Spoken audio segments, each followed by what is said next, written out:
السلام عليكم ورحمة الله وبركاته دمانتين أدبان ومهاي يلا أرين gabadha Talyaaniga ayaa muuqaal aad iyo aad loogu farxo Soomaalida way ku taageeraan soo duubtay maadaama ay ka qeyrootay dadkii ay ka shaqal xisaab ku baabeen marka ogaada asxaabe Soomaali badan ay ka roota gabadha waa Talyaani waaye Soomaali ayaa qabo waxay leedahay horta lambar 1 waxay ku bilaabaysaa assalaamu calaykum waan salaamay waa ka xumay leedahay dadkii qarxi ku baabay oo 200 qof oo maqan inay qarax ku baabay dadkii waxa ku jirtay iskuulada dadka wax barashada ilmiga yarka dhalinyaradii dadka cuqaasha dadka shaqaysanaya xoog maalatada ayaa wax ku baabay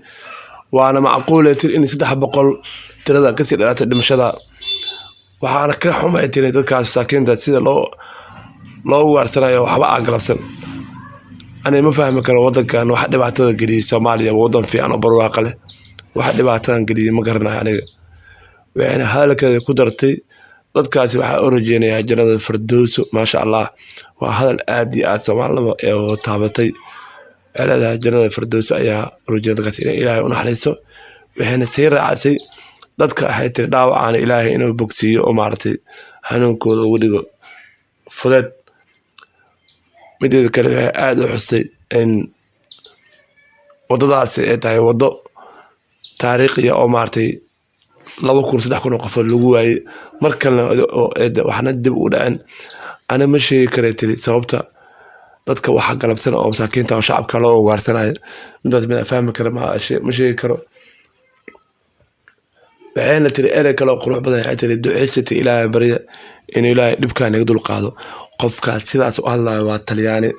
والصومال أياقبة كلية على شمو وداعنا والصومالي أياقبة قبلنا والتلياني ضدك إله نقول أشياء ضدك الصومالي هاي دلتك هذه قريح ضدك صوب باش أدعي لها هذه كوجة جيسان يكون قوس لين كبر أصحابه ولي هو حلا يابله باش يمرقدي يدي بشدة لقى الرؤي ضد الصومالي حمر كردنا هذا الصورو على كور تاريخ لو حول باي قرتها قفن مرق ilmihiisa wax ku go'ay hilbiisa oo hilbaha go'ana ilmaha hilbiisa gacan wiilkiisa go'day oo meesha ku go'anaya qofna wuxuu u tagayaa sawir inuu ku galo marka adduunka waa noocaas waay qofna maalin farxadiisa qofna maalin murugtiisa qofka murugaysa waxa rabaa inuu murugta la qayb qaadato asxaabay marka Soomaalida qaar waxa ku jiro inaba adamir leen oo dadka ajnabiga ka aad u faaceen sida gabadha Talyaaniga shargaray muuqaalka asxaabay adigu ma san